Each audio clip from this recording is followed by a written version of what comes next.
কাচার cancer hospital, যদি কারোর ঘরে ভগবান না করুক ক্যান্সার হয়, তারা বুঝবেন কাচার ক্যান্সার হসপিটালের মর্মটা কতটুকু।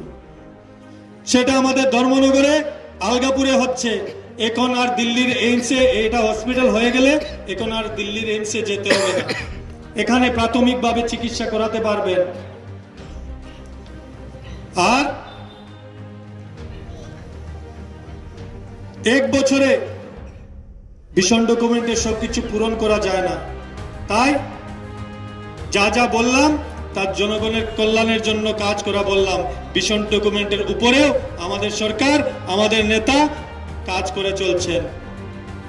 একের পর এক ডেভেলপমেন্ট, দিল্লি থেকে ধর্মনগর, আর সবকিছু যেভাবে মাননীয় প্রধানমন্ত্রীজি মোদি গ্যারেন্টি, আমরা সবাই জানি মোদিজি যা বলেন তা করেন, যা শিলান্যাস করেন তার দ্বার উদ্ঘাটন করেন।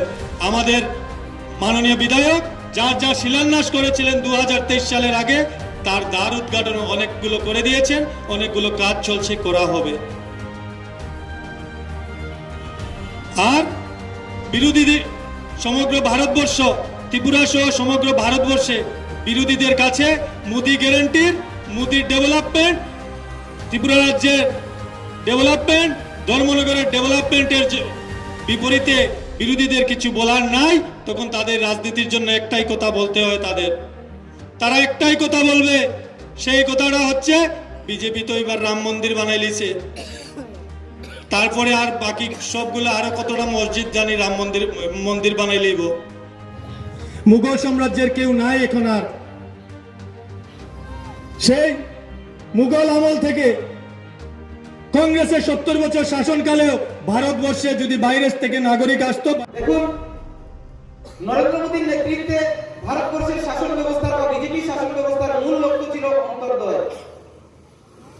অন্তর্দয় অর্থাৎ সমাজের অন্তিম পরিবার, অর্থনৈতিকভাবে ভেঙে পড়া, সামাজিকভাবে ভেঙে পড়া অন্তিম পরিবার, সমাজের দরিদ্র পরিবারকে সমাজের মূল স্রোতে যদি ফিরিয়ে আনা যায়, সেই লক্ষ্য নিয়ে ভারতীয় জনতা পার্টির সরকার 2014 সালে শাসন ব্যবস্থা শুরু হয়েছিল।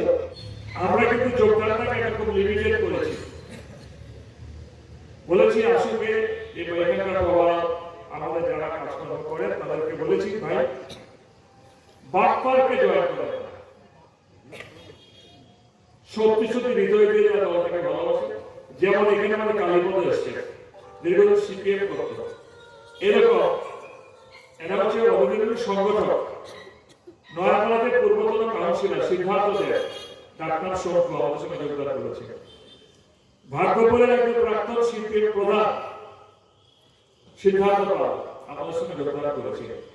এখানেও আজকে আমরা দেখেছি বিনয়শীল বাবু সভাপতি যোগদান করেছেন।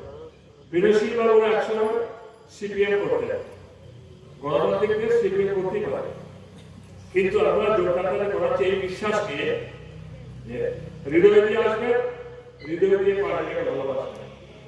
বন্দে মাতরম, ভারত মাতা কি জয়।